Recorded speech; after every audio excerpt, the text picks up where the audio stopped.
Subscribe करें और bell दबाएं ताकि कोई खबर रह न जाए।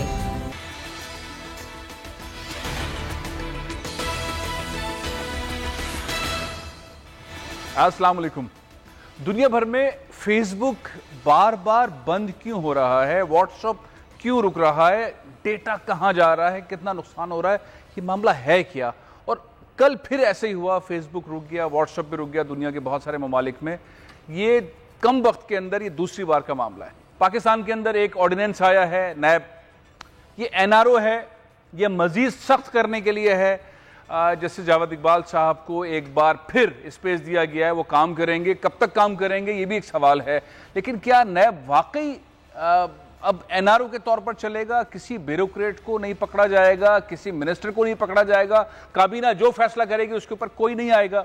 इस मामले को भी डिस्कस करते हैं। लेकिन सबसे बड़ा बहरान इस वक्त पाकिस्तान में है कि पाकिस्तान का रकबे के लिहाज से सबसे बड़ा सूबा बलूचिस्तान, जाम कमाल साहब वहाँ के वजीर आला हैं और जाम साहब के मामला ठीक नहीं चल रहे। कोशिश कर रहे हैं वो अपनी सीट को पकड़े रहें, लेकिन मुखालिफिन अब चाहते हैं कि वो इस सीट पर न रहें। अब मामला ये है कि किस तरह मामला आगे बढ़ेंगे। मेरे साथ इस वक्त मौजूद हैं बलूचिस्तान गवर्नमेंट के तर्जुमान हैं लियाकत शहवानी साहब। अस्सलाम वालेकुम शहवानी साहब। जी काइंडली क्वेश्चन रिपीट कीजिएगा, मैंने नहीं सुना आपको सर। ये जो बहरान है, इस बहरान को क्यों इतना इसके ऊपर मामला आए, आखिर वजह क्या? जाम कमाल साहब इतने दबाव के अंदर क्यों है, मसला हल क्यों नहीं हो रहा?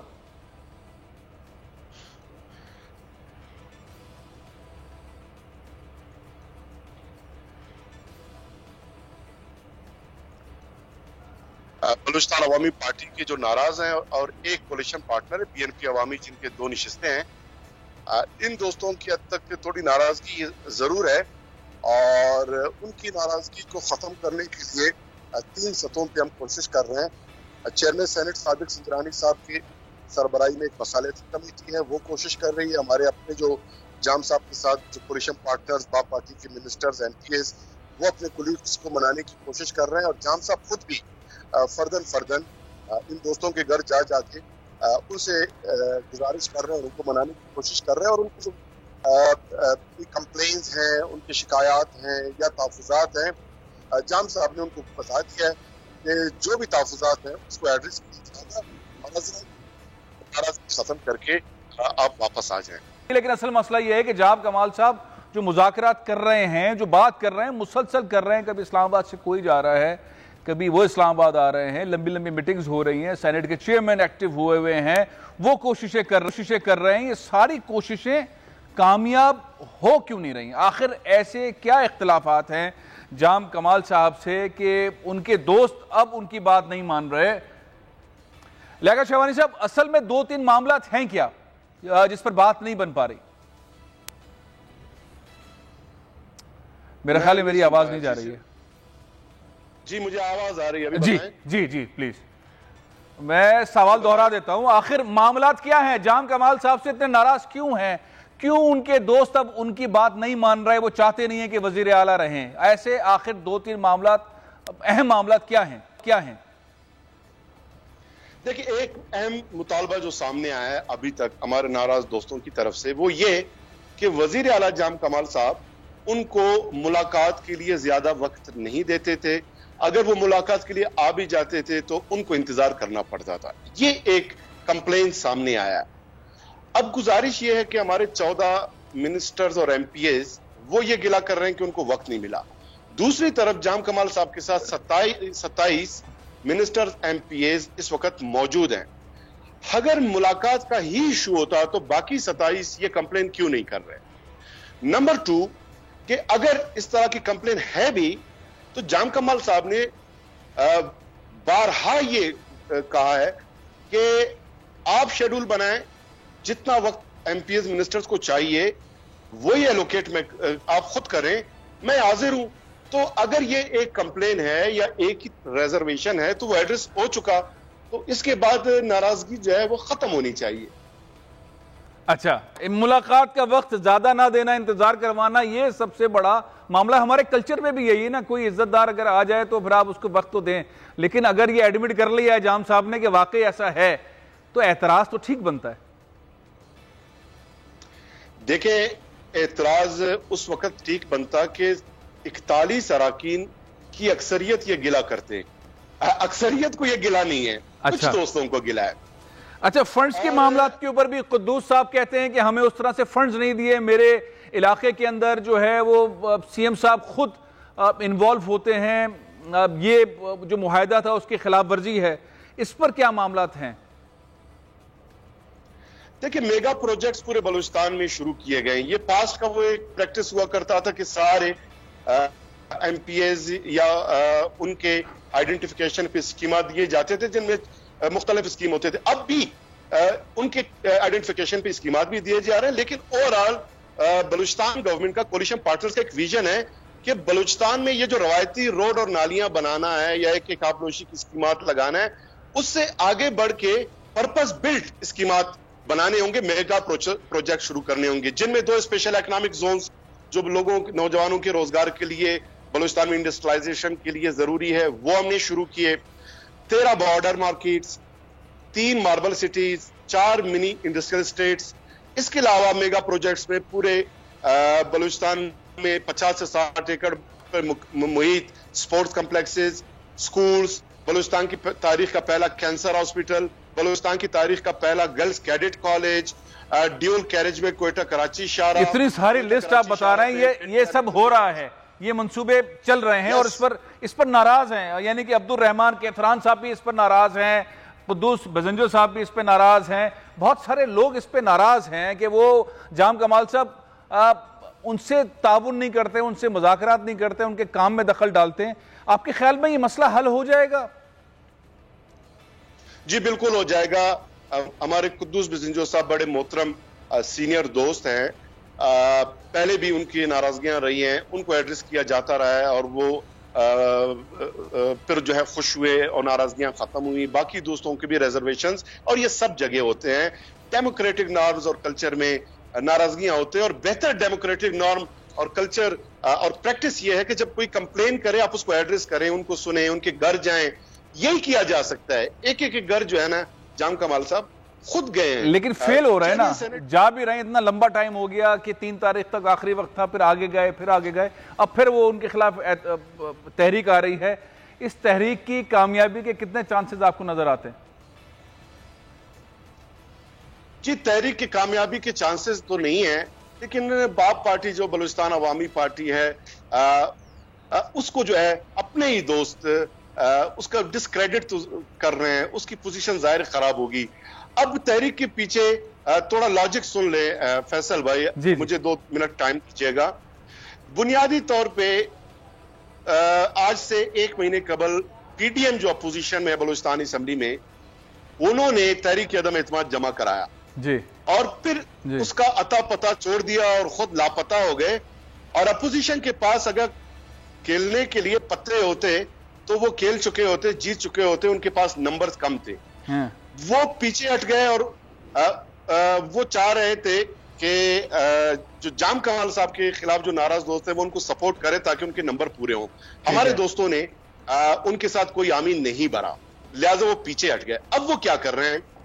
अब वो ये कर रहे हैं कि एहसान जो है बाप पार्टी के जो नाराज दोस्त हैं उन पे जताने के लिए उन्हें आगे कर दिया कि आप तहरीक अदम एतमाद लाएं, हम आपको सपोर्ट करेंगे। जब अपोजिशन उनको सपोर्ट करेगी तो उसके अगेंस्ट वो डिमांड करेंगे। और पीडीएम जो खेल रही है वो ये है कि वो चाहते हैं कि अगला वजीर आला भले बाप पार्टी ही सी क्यों ना हो, लेकिन आपका ख्याल ये है कि जाम कमाल साहब को कोई खतरा नहीं है? गफूर हैदरी साहब भी मान जाएंगे, नाराज दोस्त अहबाब भी मान जाएंगे और ये हुकूमत आगे कंटिन्यू करेगी? आपका ख्याल ये इसी तरह से होगा? जी जी बिल्कुल इसी तरह है, क्योंकि अब भी अक्सरियत जो है वो जाम कमाल साहब के साथ है और इंशाल्लाह हमारे जो बाप पार्टी के दोस्त जो तहरीक अदम एतमाद की बात कर रहे हैं उस नैज तक उनको जाने नहीं देंगे। उससे पहले हम अपने दोस्तों को मनाने में इंशाल्लाह कामयाब हो जाएंगे। बहुत बहुत शुक्रिया, बहुत बहुत शुक्रिया लियाकत सेवारी साहब। कहिए प्लीज कहिए जी, कहिए। बेसिकली जो डिजाइन है और साजिश है वो पीडीएम की है। अच्छा, और पीडीएम के इस डिजाइन और साजिश को Balochistan Awami Party as a whole, Pakistan Tehreek Insaf, ANP, JWP HDP कामयाब होने नहीं देंगे। गफूर हैदरी साहब साजिश कर रहे हैं, इसका मतलब ये आप ये कह रहे हैं? नहीं, गफूर हैदरी साहब नहीं, गफूर हैदरी साहब से कल जाम कमाल साहब की जो मुलाकात हुई है जी, उनके हवाले से ये एक स्टेटमेंट चला कि उन्होंने जाम साहब से माजरत कर लिया है और किसी भी सपोर्ट से माजरत किया है। हाँ। अब उसका तो पीडीएम में कौन है फिर कौन है फिर? ये तो कराची से लीडरशिप जो है पीपल्स पार्टी की वो हिला रही है, वो तो पीडीएम से फारिग मुस्लिम लीग नून हिला रही है, कौन हिला रहा है?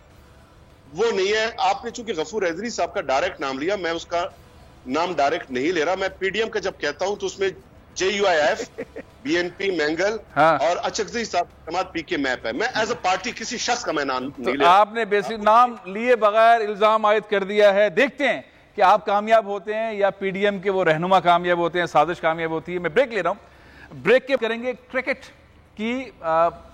शुएब आखिर टीम में आ गए हैं, शुएब क्या करेंगे? शुएब मलिक के ऊपर बहुत जिम्मेदारी थी और लोग कह भी रहे थे कि वो उनकी जगह बनती है। दूसरा मामला यह है कि फेसबुक बार बार बंद हो रहा है, क्यों बंद हो रहा है, कौन है इसके पीछे? इस वक्फे के बाद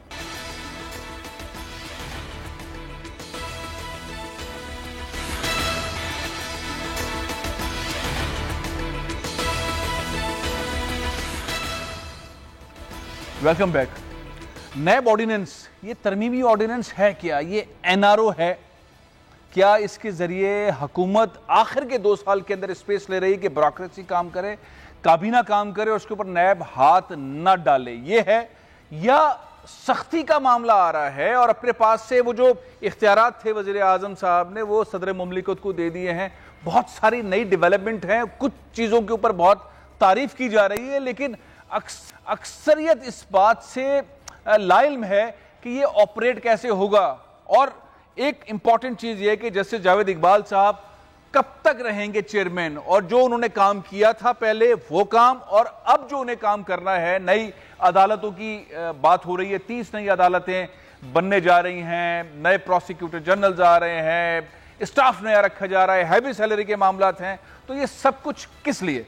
बहुत सारे नैब से मुतालिक सवाल आते हैं। और 7 ग्रेड्स प्ली बार्गेनिंग कर गए थे और दोबारा नौकरियों पे काम कर रहे थे और वो नौकरियों के ऊपर प्रमोशंस भी ले रहे थे। यहाँ पे उन्होंने पैसे भी चोरी के वापस कर दिए, नौकरी भी कर रहे हैं, प्रमोट भी हो रहे हैं। वो अब इस ऑर्डिनेंस के बाद अपनी नौकरियों पर नहीं रह सकेंगे। मेरे साथ सीनियर वकील साहब अजहर सिद्दीक मौजूद हैं। अस्सलाम वालेकुम अजहर साहब। वालेकुम अस्सलाम। सवाल बहुत सारे हैं, लोग मुतमईन नहीं है, मामला क्या है? NRO है या नहीं है? ये नैब ऑर्डिनेंस क्या है? बहुत शुक्रिया। देखिए, आपको याद होगा NRO तब होना था कि जब अपोजिशन की तरफ से 32 या 33 तरह भी जिसमें 2 साल का इतना आपने पब्लिक सपोर्ट के खिलाफ नहीं हो सका। आवाज नहीं है अजहर साहब, आपकी आवाज नहीं आ रही, कोई गड़बड़ है।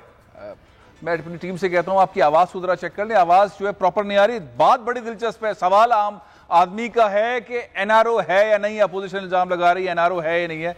अजहर साहब, आपको आवाज आ रही है? अच्छी आवाज आ रही है? अब ठीक है, कहिए प्लीज।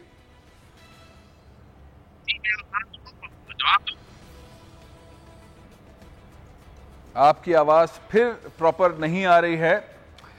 नैब ऑर्डिनेंस जो आया है वो जारी किया गया है, जिसके ऊपर अपोजिशन ने बहुत एहतजाज किया है। मुसलसल सुन रहे हैं कि हुकूमत NRO लेकर आ रही है, काबीना के जो फैसले होंगे, मुख्तलिफ बॉडीज़ के जो फैसले होंगे, उसको नैब हाथ नहीं लगा सकेगा। यानी कि अब खुला खाता है, कैबिनेट से अप्रूव करवाएं और पैसे खर्च करें, किसी को नहीं पकड़ा जाएगा, ये वाला मामला है। साथ ही बहुत बड़े पैमाने के ऊपर खुसूसन सिंध के अंदर बड़े सीनियर ऑफिसर जो कि प्ली बार्गिंग कर चुके हैं, वॉलंटरीली जो है वो पैसा दे चुके हैं, वो प्रमोशन लेकर मुख्तलिफ पोस्ट के ऊपर बैठे हुए हैं, वो सारे तकरीबन 530 फारिग हो रहे हैं सिंध से, और 300 तकरीबन पूरे पाकिस्तान से, 800 के करीब इस ऑर्डिनेंस के बाद ऑफिसर्स फारिग हो रहे हैं। ये सारे करप्ट ऑफिसर्स हैं वैसे ये फारिग। अजहर साहब, आपको आवाज आ रही है? अजहर सिद्दीक साहब की आवाज मुझे नहीं आ रही है, टेक्निकल प्रॉब्लम है मेरा ख्याल है। हमारी कोशिश है, टेक्निकल टीम की कोशिश है कि उनसे राब्ता हो जाए और इसको हम आसानी से समझ सकें कि नैब ऑर्डिनेंस बेसिकली फायदेमंद है, बाइस्ड है, NRO है, ब्यूरोक्रेट्स को फारिग करने के लिए है, और सदर मुमलिकत के पास इससे क्या क्या इख्तियारात आ गए हैं, और जावेद इकबाल साहब बेसिकली अब नई पावर्स मिलने के बाद इस ऑर्डिनेंस के बाद कितने ताकतवर है और वो क्या क्या कर सकेंगे। अजहर साहब, आपको आवाज आ रही है? अजहर सिद्दीक साहब की मुझे आवाज नहीं आ रही है, कोई टेक्निकल प्रॉब्लम है। इस ऑर्डिनेंस के बाद क्या क्या चीजें हो सकती हैं? दूसरा कौमी एहतसाब तरमीमी ऑर्डिनेंस है जो 2021 को भी चंद रोज पहले जारी किया गया। सदर मुमलिकत ने इसके ऊपर दस्तखत कर दिया है। लीडर ऑफ अपोजिशन और वजीर आजम से जो मुशावरत का मामला था, जो दोनों आपस में बैठ के बात करते थे चेयरमैन को के तकर्रुर के लिए, वो मामला अब बराह रास्त नहीं होगा, सदर के थ्रू होगा। सदर ये बात करेंगे वजीर आजम से और अपोजिशन लीडर से।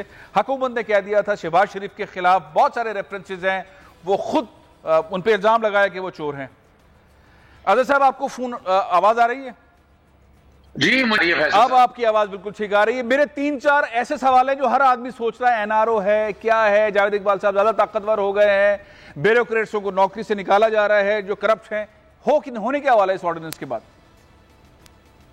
देखिए, मैं एक चीज तो बड़ी क्लियर कर दूं आपको कि एनआरओ तब होना था, जो मैं समझ पा रहा हूं, कि जो 32-33 तरामीम अपोजिशन ने पेश की थी, जिसपे 5 सालों के आगे की ट्रांजैक्शन नहीं आनी थी और पब्लिक ऑफिस होल्डर के अलावा उनको एडवांटेजेस थे, टैक्स के हवाले से, अगर वो तरामीम पास हो जाती तो फिर तो 100% एनआरओ था। ठीक है। अब इसमें आप कह सकते हैं जो मौजूदा ऑर्डिनेंस आया है, इसके अंदर पब्लिक जो प्राइवेट आदमी है, उनको जो पब्लिक ऑफिस होल्डर नहीं है, उनको बेनिफिट दिया गया और वो दिया जाना चाहिए। इसलिए प्राइवेट इन्वेस्टमेंट में प्रॉब्लम आ रहे थे, प्रोजेक्ट के हवाले से आ रहे। दूसरा आ रहा था कि टैक्सेशन के हवाले से जितने भी सवाल होंगे, तो जितने भी अगर मामला तो होंगे, वो मुतलका कोर्टों में चले जाएंगे। मनी लॉन्ड्रिंग के हवाले से भी नैब इंक्वायरियां कर रही थी, उस पर भी बड़े शदीद एतराजात थे।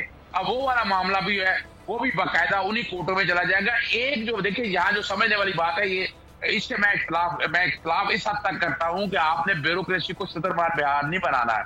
हाँ। जहां पर सर्टन आपने, ठीक है, आपने अपना सीसीआई को, काबीना को, या आपने एक्नेक वगैरह या स्टेट बैंक के बोर्ड को आपने एडवांटेजेस दे दी हैं, ये अगली फुर्सत में देर पॉसिबिलिटी के तमाम पब्लिक कंपनीज को भी आप फायदा ना दे जाए। यही तो एनआरओ है। हाँ, ये मैं इत्तेफाक करता हूँ। यही तो एनआरओ है। आइंदा 2 साल के लिए खुल के पैसे खर्च करो, किसी को नहीं पकड़ा जाएगा। एनआरओ वो वाला नहीं है अपोजिशन वाला, एनआरओ अपने लोगों को देने वाला है। अच्छा, ये जो बात आप कह रहे हैं, मैं आपकी इस बात से बिल्कुल इत्तेफाक करता हूं कि ये जबरदस्त हो गई बात। अब ये बताइए कि ये जो जिन लोगों ने वॉलंटियरली पैसा जमा कराया, डाके डाले, चोरियां की, उन ऑफिसर्स को फारिग करने का भी तो ऑर्डिनेंस के अंदर जिक्र है। टोटल पाकिस्तान से कितने ऑफिसर्स जो हैं वो फारिग हो रहे हैं? कहा जा रहा है 530 हाई कोर्ट ने कहा था, सिंध हाई कोर्ट ने, कि सिंध गवर्नमेंट के पास है, इनको सबको निकालें। 300 के लगभग पूरे पाकिस्तान में। 800 वो ऑफिसर्स हैं करप्ट, जिन्होंने पाकिस्तान का पैसा लूटा और नौकरी भी कर रहे हैं, प्रमोट भी हो रहे हैं। अब ये फारिग हैं? नहीं जी, ये इतना आसान काम नहीं है कि ये सारे फारिग हैं, ये जेहन में रख लीजिएगा। असली तौर पर ऐसा होता कि नैब के यानी सेक्शन 15 के कॉन्टेक्स्ट में जो बात अब सामने आ रही है, वो कंफ्यूजन वहां सिर्फ इतना ही है कि वो जो सजाएं चल रही थी 10 साल के लिए नाअहली, और ये जो बिल्कुल फरागत वाला जो एलिमेंट है ना, ये मिसकंडक्ट के अलावा बड़ा मुश्किल है। आपको करप्ट को आप, सिंध हाई कोर्ट ने तो 500 लोगों को निकाल दिया है। सिंध हुकूमत मान नहीं रही कि हमारे पास इतने ऑफिसर्स नहीं है। अगर कोर्ट ऑर्डर दे चुकी है, ऑर्डिनेंस में लिखा हुआ है, प्ली बार्गेनिंग की हुई है, चोर अपने आप को कह चुका है मैं चोर हूं, फिर सिंध हुकूमत कैसे उसको रख सकती है? क्यों पंजाब हुकूमत रख सकती है? जब ऑर्डर्स आ चुके हैं तो फिर तो नहीं बचेंगे। फरूक नसीम साहब कहते हैं खुद इस्तीफे दे दो, नहीं तो निकाले जाओगे।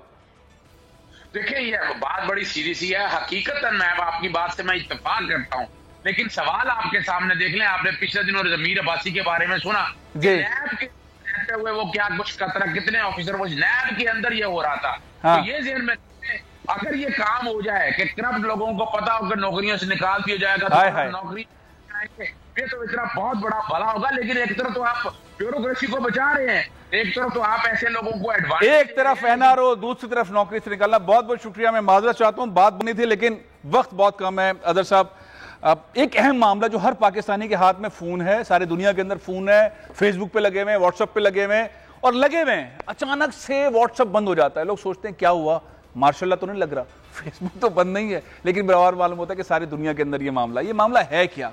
कहते हैं अरबों डॉलर का नुकसान हो गया, किसी शख्स को हो गया, किसी कंपनी को हो गया, लेकिन फिर ये बंद हो गया। डेटा चोरी हो गया, डेटा किसी ने रख लिया है। ये बहुत सारे सवालात ऐसे हैं। इन सारे सवालात के जवाब हम लेते हैं। हमारे बहुत ही स्पेशलिस्ट हैं दानियल अली साहब हमारे साथ स्टूडियो में होते हैं। Daniyal, thank you so much, आपने ज्वाइन किया। है क्या मामला, ये चक्कर क्या है, क्यों बंद हो जाता है व्हाट्सएप, क्यों बंद हो जाता है इंस्टाग्राम, फेसबुक बंद हो जाता है क्या कहानी, बेसिक क्या है? लाइट चली जाती है वहां पे अमेरिका में, क्या चक्कर? आप ये कह सकते हैं कि इस 6 घंटे का ब्रेकडाउन हुआ था ना, जिसको फेसबुक ने कहा कि आउटेज था, तो आप ये कह सकते हैं कि फेसबुक की लाइट चली गई। लाइट चली गई, अच्छा। तो फेसबुक में बेसिकली मंडे को 6 घंटे के लिए फेसबुक और फेसबुक की जो मेन कंपनीज हैं, इंस्टाग्राम, व्हाट्सएप, मैसेंजर, ये सब जो हैं वो अचानक बंद हो गए और लोग काफ़ी परेशान थे कि क्या हुआ है। कुछ लोगों ने कहा कि हैक हुआ है, कुछ लोग कह रहे हैं डाटा चोरी हुआ है, लेकिन जो फेसबुक की रिपोर्ट आई है, जो इनके वाइस प्रेसिडेंट ने भी दी है, वो ये है कि इन्होंने कोई ऑडिट किया था, तो उसके लिए कोई कमांड इन्होंने इशू करी थी। उस कमांड ने इंजीनियर्स की गलती से वो डिस्कनेक्ट हो गया, और फेसबुक जब डिस्कनेक्ट हुआ है तो वो पूरे वर्ल्ड में डिस्कनेक्ट हुआ है। इवन ये रिपोर्ट्स भी आई हैं कि उनके इंटरनल एम्प्लॉयज़ भी ऑफिस के अंदर भी नहीं आ सक रहे थे और बाहर भी नहीं जा सक रहे थे, और ईमेल एक्सेस तक नहीं हो रहा था। वो एक कमांड की गलती थी और फेसबुक ने एक्सेप्ट किया कि हमारे इंजीनियर्स की गलती थी, इसमें कोई डाटा हैक नहीं। नुकसान कितना हुआ एक गलती का? नुकसान कितना? इस एक गलती का अगर हम कहें तो स्टॉक में $40 बिलियन जो है वो इनको नीचे गिर गए हैं। $40 बिलियन स्टॉक के, मार्केट कैप के। और अगर आप फेसबुक की इनकॉर्पोरेशन की बात करें तो $99 मिलियन का इनको इन हाउस नुकसान, तकरीबन $1 बिलियन वो, बिल्कुल $41 बिलियन। अच्छा, इसको और मालिक को कितना नुकसान हुआ? मालिक को जो पर्सनली जाती जो मार्क ज़करबर्ग है, उनको $6 बिलियन का नुकसान हुआ। $47 बिलियन टोटल, एक गलती का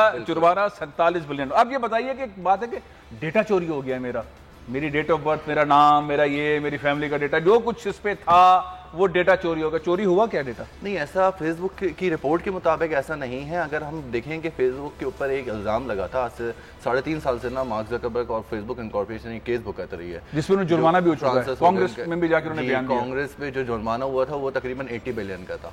अच्छा, इसमें एक बात और ऐड करता चलूँ कि पूरी दुनिया में ना 1 ट्रिलियन क्लब है एक।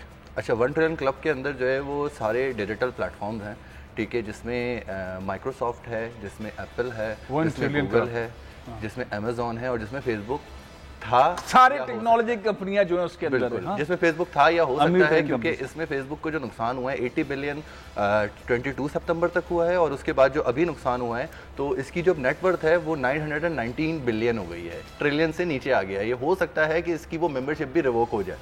अच्छा जी। अच्छा, ये बताइए कि ये आईटी कंपनियां इतना पैसा बना कैसे लेती हैं? ना गाड़ी बनाने वाला बना रहा है, ना गोल्ड वाला बना रहा है, ना डायमंड वाला बना रहा है, ना लेदर वाला बना रहा है, ना दुनिया में सारे जो 80s में टॉप रिचेस्ट लोग थे या इंडस्ट्रीज थी वो पीछे रह गई हैं। आईटी कंपनीज, टेक्नोलॉजी कंपनीज आगे हैं, क्यों? देखिए, हमने शुरू से देखा माइक्रोसॉफ्ट। अब माइक्रोसॉफ्ट एक विंडोज़ ऑपरेशन है, ठीक है, वो हर सिस्टम की रिक्वायरमेंट बन गया। जब कोई चीज़, कोई प्लेटफॉर्म ऐसा हो जो हर बंदे की बेसिक नीड के अंदर आ जाए और उसकी रिक्वायरमेंट बन जाए और उससे रेवेन्यू भी कमाया जाए, तो उनका जो रेवेन्यू है वो डबल होना शुरू हो जाता है। जैसे कि अगर हम देखेंगे 2010 तक फेसबुक ने कोई रेवेन्यू नहीं कमाया।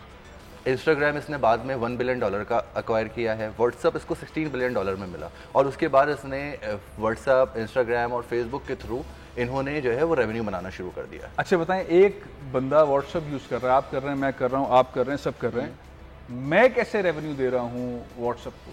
तो व्हाट्सअप से आपने व्हाट्सअप बिजनेस जो कर रहे हैं ना, उससे आपका एक डाटा क्लब होता है। अब व्हाट्सअप जो है ना वो आपका फेसबुक से कनेक्टेड है, मैसेंजर से कनेक्टेड है।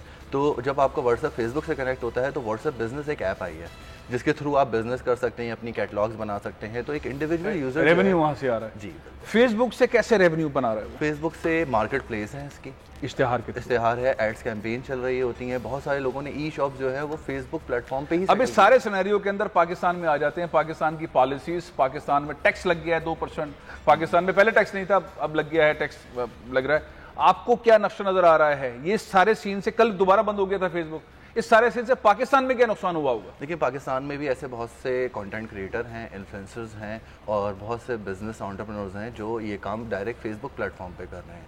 ठीक है, अगर एक फॉर एग्जांपल एक कंटेंट क्रिएटर ने अपना एक कंटेंट डाला था जो कि अगर मंडे को डाला होगा और 6 घंटे में उसकी कोई रीच नहीं आई, कोई इंगेजमेंट नहीं आई, उसका कंटेंट किल हो गया, तो जो वो 6 घंटे के अंदर 2.5 लाख व्यूज़ लेता होगा वो 5000 व्यूज़ आ गए होंगे उसके बाद। तो ये एक नुकसान है जो कि रेवेन्यू नहीं दे रहा इनको। तो इससे एक इंडिविजुअल भी इफेक्ट हो सकता है। अब इस सारे सीन के अंदर ये नुकसान हुआ किसी भी ऑनलाइन शॉपिंग करवाने या करने या किसी भी मॉल का या किसी भी स्टोर का, क्लेम हो सकता है नुकसान?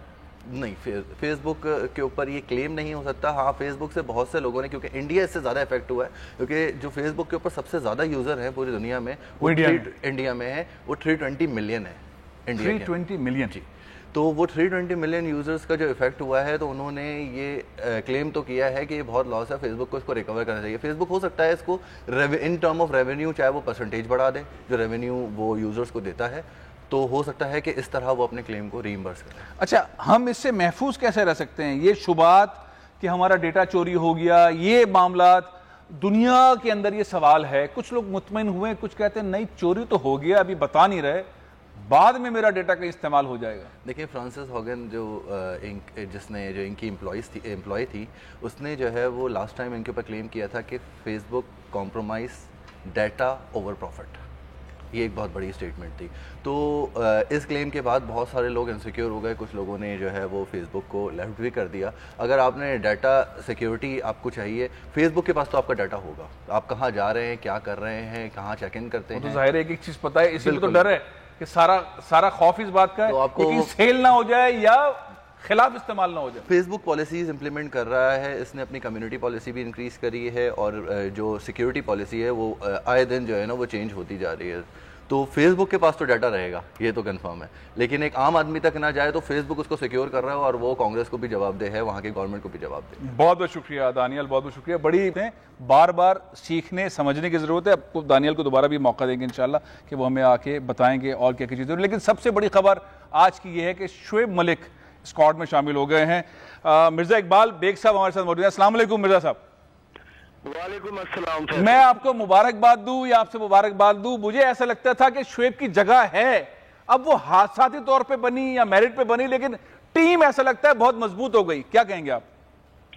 बिल्कुल सही आपने कहा फैसल, शुएब की जगह थी और इन्होंने पहले सेलेक्ट नहीं किया, लेकिन देखिए ना किस्मत ने यावरी की और आखिरी लम्हे पर अगर शुएब मकसूद की कमर में तकलीफ नहीं होती जो उनकी पुरानी तकलीफ है, तो फिर मुझे लगता है कि शुएब मलिक नहीं आते। लेकिन देखिए, कहते हैं कि किस्मत भी साथ देती है, तो शुएब मलिक आ गए। मेरे ख्याल में आपने जो पहले सवाल किया, अब टीम अब खासी मजबूत और मुतवाजिन है, बैटिंग हमारी तगड़ी हो गई फैसल, लेकिन असल मसला जो है वो हमारी बॉलिंग का होगा। क्योंकि आपके पास दो अच्छे फास्ट बॉलर्स हैं, शाहीन शाफरी, लेकिन दो बॉलर्स ऐसे हारिस रऊफ, वो बड़े एक्सपेंसिव साबित होते हैं, और उनके अलावा मोहम्मद वसीम जूनियर, जिनका कोई ज्यादा एक्सपोजर नहीं है इंटरनेशनल क्रिकेट का। तो धानी को ले जाते ना, वो बड़ी अच्छी बॉलिंग कर रहा था, उसकी क्रिकेट बड़ा जबरदस्त बॉलिंग कर रहा था, आपने उसको स्पेयर रखा है।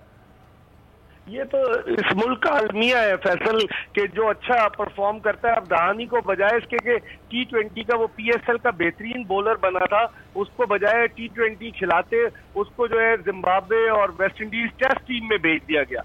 तो ये पाकिस्तान क्रिकेट के गिमिक्स हैं जो होते हैं, और ये सरासर ज्यादती थी। उसको भी ट्रैवलिंग रिजर्व में तो रखा है दहानी को, हाँ, लेकिन प्लेइंग में नहीं है ना। जिनका ताल्लुक जी प्लेइंग में नहीं है, वसीम जूनियर जिनका ताल्लुक, उनको अहमियत दी गई है। और मैं समझता हूं कि स्पिन बॉलिंग फैसल हमारी को इतनी ज्यादा इंप्रेसिव नजर नहीं आ रही।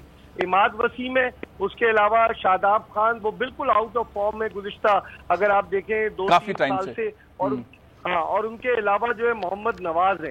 भारत ने 5 स्पिनर में शामिल किए मुत्तहिदा अरब अमारात की विकेटों को देखते हुए, तो मेरे ख्याल में स्पिनर हमारे पास हफीज हो गए, हमारे पास शोएब हो गए, उनको इस तरह इस्तेमाल करेंगे। अच्छा, ये बताइए कि आप अगर टॉप टीम्स के अंदर पाकिस्तान को अब कहां प्लेस करते हैं इस सारी टीम की फाइनल शेप के बाद? हम कौन से नंबर पे हैं? पहले, दूसरे, तीसरे, किस नंबर पे? देखिए Faisal, Pakistani team unpredictable team कहलाती है और कभी गम देती है। इस टीम के साथ ट्रेजेडी यही है, कभी तो मजबूत तरीन हरीफ को हरा देती है और कभी कमजोर तरीन टीम से बासानी हार जाती है। लेकिन अगर आप मुझसे कहेंगे तो मेरे ख्याल में पाकिस्तान को सेमीफाइनल के लिए जरूर क्वालिफाई करना चाहिए। अब आखिरी चीज, सरफराज को चलती बस में सवार कर दिया, पूरे साल उसको बेइज्जत किया, टीम में ले गए, खिलाए नहीं, 12 रन बनाया, चैंपियन कैप्टन टीम में आ गया। वो खुद भी बहुत सरप्राइज था, सब लोग भी सरप्राइज। ये किसने करवाया सरफराज को टीम में, बस में किसने चढ़ाया? देखें, जो प्रेशर बना ना सोशल मीडिया का, और जिस तरह मोइन खान के साहबजादे आजम खान को मोहम्मद वसीम ने कहा जो चीफ सेलेक्टर ने, कि हम उन्हें सेकंड विकेट कीपर लेकर जा रहे हैं, उससे पाकिस्तानी टीम में विकेट कीपिंग नहीं कराई गई। 3 T20 खेला है 3 साल से उसे PSL में कीपिंग नहीं कराई गई और उसको विकेट कीपर बना के पेश कर रहे थे। ये चीज सरफराज के हक में गई, सोशल मीडिया का प्रेशर वो भी उनके हक में गया और आजम खान की फिटनेस पर जो सवालिया निशान था वो भी सरफराज के हक में गया। सरफराज खेलेंगे मैच या बैठेंगे? मुझे लगता है ऑरेंज कलर की बीप पहनकर वो जो है पानी पिलाते हुए नजर आएंगे बज़ाहिर। बज़ाहिर यही लगता है कि एक बार फिर सरफराज पानी पिलाते नजर आएंगे। बहुत बहुत शुक्रिया मिर्जा इकबाल बेग। मैं खत्म कर रहा हूँ, इंशाल्लाह कल फिर हाजिर हूँगा। इजाजत दीजिए। पाकिस्तान जिंदाबाद।